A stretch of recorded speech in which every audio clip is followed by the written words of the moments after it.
Namaste, Samantha here, making a video about food addiction and how we can work with this within ourselves through the knowledge of Ayurveda. As I've mentioned in previous videos, Ayurveda is the science of life or knowledge of life.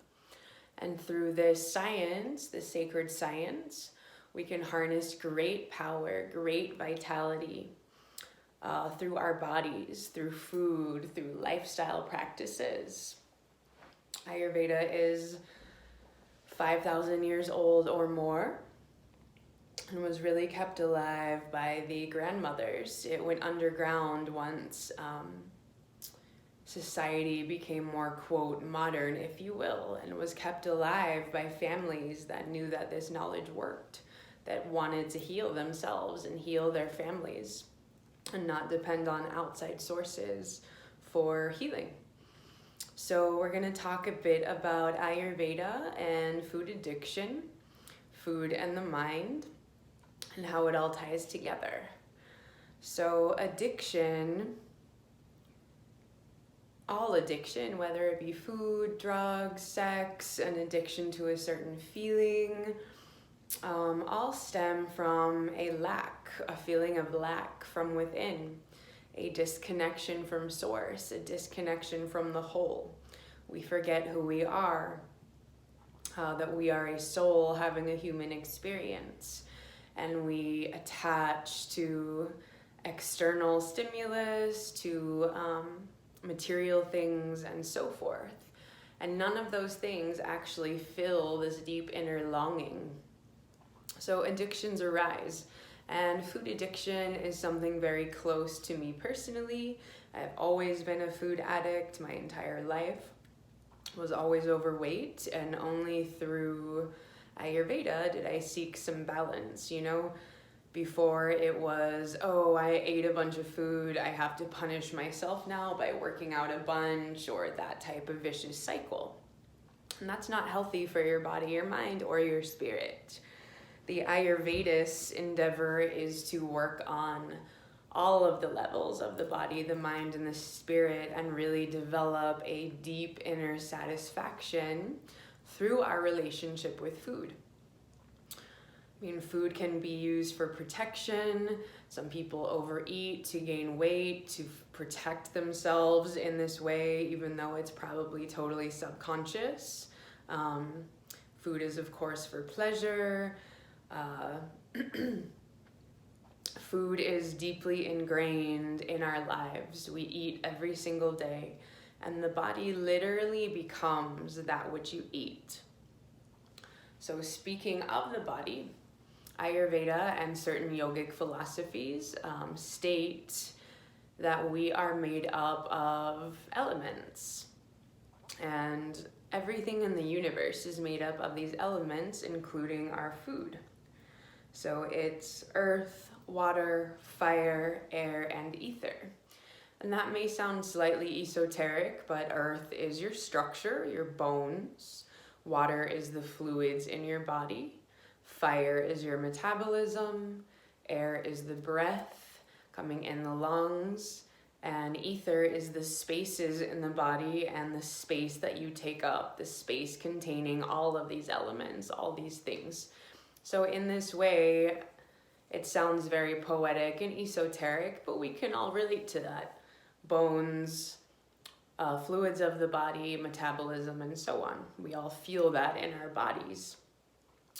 So what we choose to take in, and not only food, but experiences, thoughts, emotions, need to be digested by this great god of fire within us, our Agni. And when Agni is not happy, Ama arises. Ama is toxicity. And it will manifest many different ways in the body, depending on who you are. All diseases come from this Ama. It is said even that there's only one root cause of disease, and it just manifests in all of us differently. So based off of these elementals, we are created by nature in our unique forms. So the three Ayurvedic constitutions are Vata, Pitta, and Kapha. So a Vata person will be usually tall, thin, sort of head in the clouds, very ethereal, very creative. A Pitta individual will be medium-bodied, able to gain or lose weight easily, full of passion, usually a leader of some kind.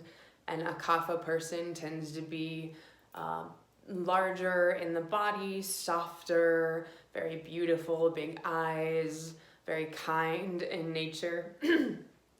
So that's speaking of the body. Now we can also have a constitution in the mind also that sort of takes over.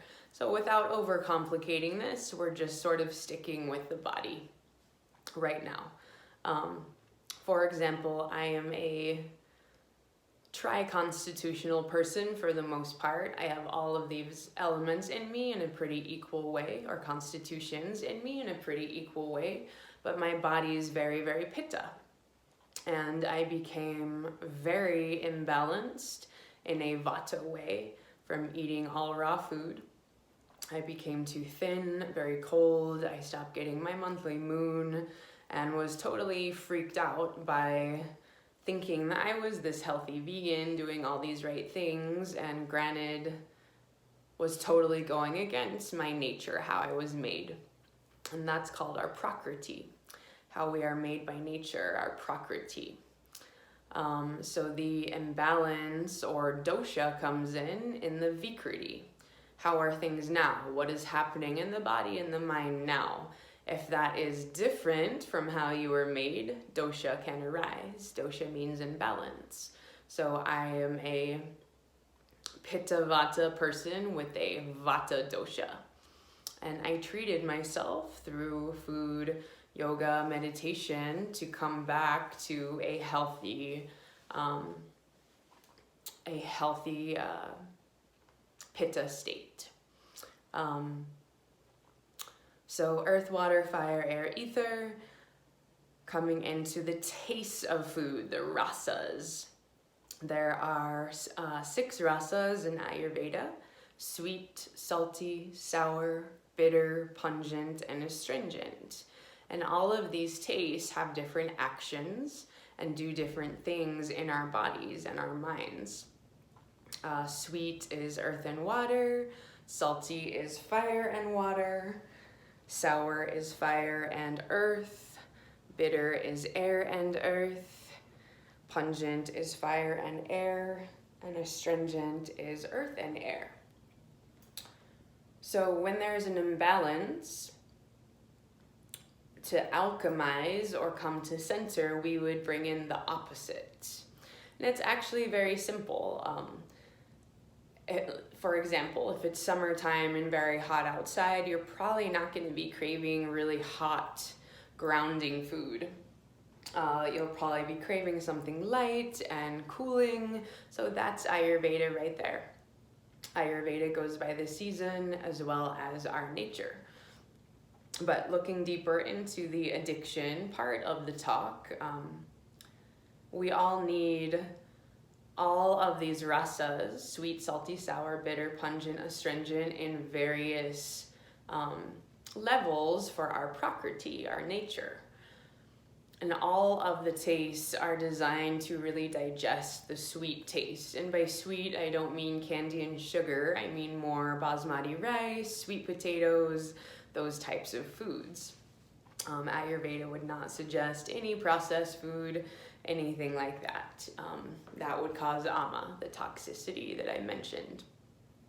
So each person's Prakriti requires a different combination of these rasas, these flavors, to come into balance and be the best version of that constitution. So I'm a Pitta, which can manifest in an imbalanced way as being very angry, very impatient, too much fire. So if I'm eating loads of spicy food, sour food, lots of salt, that kind of stuff, it could make me more angry, more impatient, and really lead me in a bad way. And I don't want to be angry and impatient with the world and manifesting that kind of energy. So very simply, with the food, we come to balance. All of the tastes nourish the body in different ways, nourish the physical and mental bodies in different ways. And the real goal is that we want to create a deep level of sweetness and satisfaction from the food we eat. The bitter taste is probably eaten the least in the standard American diet. We have a tendency for a lot of sweet and a lot of salty. And these are very addictive tastes. Cheese, for example, is very addictive, very heavy. It's scientifically proven to be like heroin or like narcotics. What it does to your body leaves you craving, wanting more. So being in this cycle of food pleasure can really lead you down a way of taking in these highly addictive foods at all times. And not everyone that's a food addict is overweight necessarily. There are also anorexics, bulimics. There are people that we would look at that look healthy, but they have loads of food issues. So it's not just necessarily overweight people. I was an overweight person, as I mentioned, and that's how it manifested in my life. So that would be too much sweet and salty. I was eating too much of these two rasas and almost none of the other ones, so incredibly imbalanced. And when you're first working with these flavors, pungent and bitter and astringent taste might not seem very good to you. Your palate really has to reset in order to become comfortable with these tastes. So the foods have a rasa, a taste, a virya, which is an energy, a vipak, which is a post-digestive effect, and a prabhav, which is a special pranic intelligence that the food holds or the herb holds. And the Ayurvedists figured all this out. All we have to do is apply it to our lives. It's pretty cut and dry and proven. This is the food, this is the taste, this is the effect you will get. So foods are either cooling or warming, meaning metabolically, if you eat them, they're going to warm you or cool you. So someone that is addicted to heavy foods, that has too much weight, too much kapha, earth and water, would want to eat pungent and sour foods to burn off that excess and really minimize the sweets and the salty until they came to a more balanced place. Now, that being said, Ayurveda does not suggest taking out a whole food group or a whole taste or anything like that. That is where more imbalances can be caused. We're not completely ever taking out the sweet taste. It's very important, building, nourishing, strengthening for the body.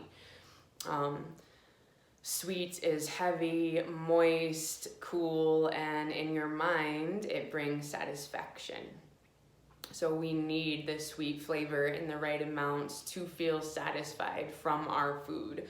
You don't want to eat something and feel a real lack of satisfaction, which could lead you to overeat more, especially if you're in a very restrictive type state.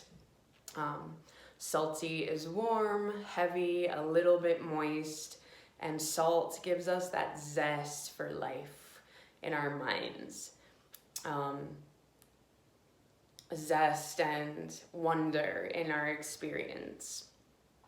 Sour is hot, burning, heavy on the palate, and this gives us an appetite for inquiry in the mind.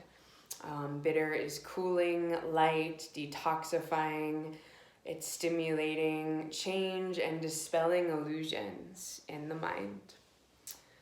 Pungent is drying, warming, light, and this is excitement and stimulation in the mind.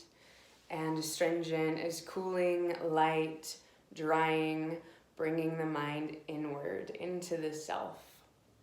So if I'm a kapha person, again with too much earth and water, too much heaviness and dullness, I'm gonna want that pungency that's gonna bring excitement and stimulation into me to balance the dullness and lethargy. So the rasas really govern a relationship between the body and the mind and what's happening and the equilibrium there. Every dosha, as I said, will need these in different amounts, and this takes away the need for calorie counting, for looking at all your macro and micronutrients through just looking at the energy of the food. So as I said, earth, water, fire, air, and ether, we can know based off of our prakriti and vikriti which direction we need to go. So if I'm a pitta with a vata imbalance, which I am in real life, I would want to be bringing in sweet, salty, building, nourishing, warming foods. I would not want to eat a lot of raw food, as that's very cold and light. We want the opposite. So if I'm a pitta with a kapha imbalance, I would want to be minimizing the sweet and the salty and bringing in pungency and sourness to seek that alchemical balance from my food. So vata will thrive the best with sweet, salty, and sour. Pitta, bitter, sweet, and astringent. And kapha, pungent, bitter, and astringent. So to figure out your prakriti, there are some quizzes you can do online. And you want to look at when you were young, how you were when you were young, and the state that you've been in most of your life when you were a child and growing up. I was very fiery, very energetic, but definitely had some kapha issues due to my diet and things like that. But I was a pitta. Definitely, I wanted to be a leader. I was going around giving talks about how people shouldn't smoke cigarettes at my school, standing up for people that were being made fun of, that type of stuff. I had this inner illumination that I wanted to share with others very naturally. And throughout time, I definitely had a major kapha imbalance for a really long time, which led me to hating myself, hating my body, being ridden with jealousy, hating women that were thin, all because I hated myself. I had no control of myself or what I put in my mouth. And I sought this discipline so bad and could never get there. And I was always into working out and being active and doing Pilates and going to the gym and all these things.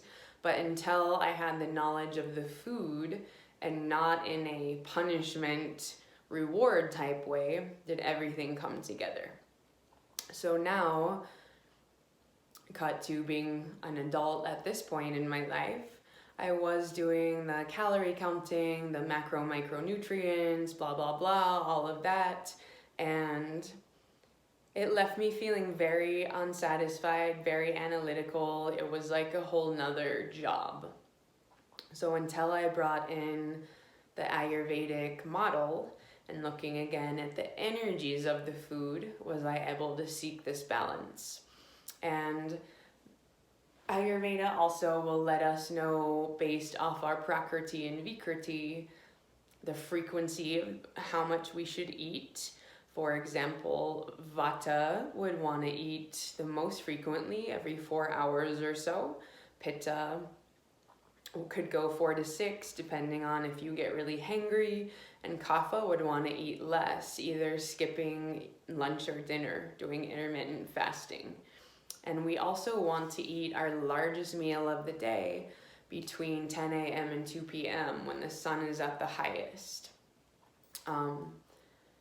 We also want to avoid drinking cold drinks, especially right before we eat. That shuts down the digestion and makes the food not process. Eating food and processing food is the hardest thing your body has to do, is process food. And a lot of us grew up eating lots of meat, lots of cheese, lots of food that's really hard on the system. So moving away from that isn't always easy. It is an addiction. But with this information to support you, it's a lot easier. And you can decide, wow, I'm feeling really angry. Is it worth it to eat this spicy food right now? Maybe I should kick back and do something cooling and nice for myself instead. Or man, I'm feeling really heavy. Maybe it's not the right time to eat this pizza or this cake right now. I should save that for another time when I need something heavy.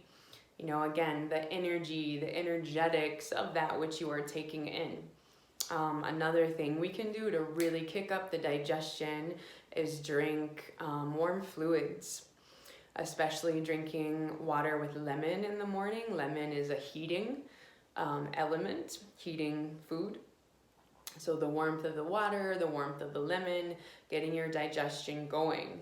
Waking up and eating a giant heavy breakfast while your digestion hasn't had its time to rev up can be very depleting for a lot of people. And if you're dealing with weight loss or weight gain and food addiction in a heavy way, that's only going to serve to make it harder. So all these little things we can start to bring into our experience and start to work with them and see what works for us. Ayurveda is not one size fits all. It's different for everyone. So you have to experiment. Don't take my word for it or anyone else's word for it. Try these things for yourself. And try to think about, what is my prakriti and my vikriti?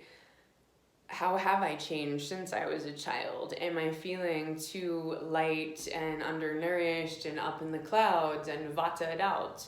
Am I feeling too heavy and lethargic and like a couch potato and kapha'd out? Or am I pitted out, angry, in a hurry, impatient, and lashing out at people? And that will tell you where you need to go with the food. Food is the greatest medicine that we have to protect ourselves from disease. It's the first medicine, the only medicine that doesn't have side effects. I am a strong believer in saving drugs and surgery as last resorts for ailments. And traditional Ayurvedic doctors would always look at your diet first, even before herbs. I mean, herbs are sacred medicines from the earth. We don't want to just waste them. There needs to be a reason why we're taking the herbs. So food and diet is first, then coming into herbs and things like that. Practices, yoga, meditation, exercising, all of these are prescriptions for health. So I'll end this with a little Kriya that you can do to aid in a food addiction journey if you're trying to break these cycles. It's called Hot Kriya. So hot is a Bij mantra for the energy of the sun, and it really aids us in building stamina, breaking addictions, and coming into our power. So I'll show this to you guys. And if you're on this journey, I highly suggest doing this Kriya for 40 days, 3 minutes a day minimum.